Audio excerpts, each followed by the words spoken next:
বেগম খালেদা জিয়ার জানাজার নামাজে অংশগ্রহণ করার জন্য দেশের বিভিন্ন প্রান্ত থেকে ছুটে আসছেন সাধারণ মানুষ।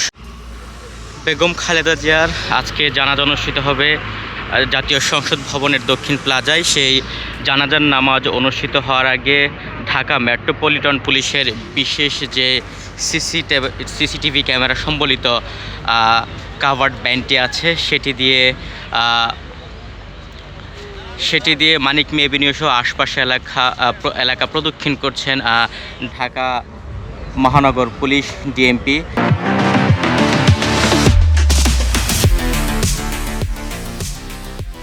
আপনাদেরকে দেখাচ্ছি এই গাড়িটি রাজধানীর বিভিন্ন পয়েন্টে ঘুরে ঘুরে তারা সার্বিক যে নিরাপত্তা পরিস্থিতি সেই নিরাপত্তা পরিস্থিতি লক্ষ্য করছেন এবং যে কোনো ধরনের অপ্রীতিকর ঘটনা এড়ানোর জন্য প্রস্তুত আছে ডিএমপির বিশেষ সিসি ক্যামেরাযুক্ত নিরাপত্তা কাভার্ড ভ্যানটি।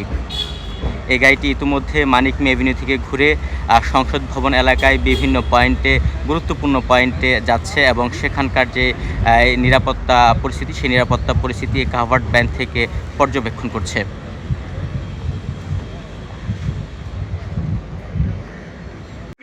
বেগম খালেদা জিয়ার জানাজার নামাজে অংশগ্রহণ করার জন্য দেশের বিভিন্ন প্রান্ত থেকে ছুটে আসছেন সাধারণ মানুষ। সকাল থেকে সাধারণ মানুষদের যে উপস্থিতি সেটি আমরা দেখতে পেয়েছি।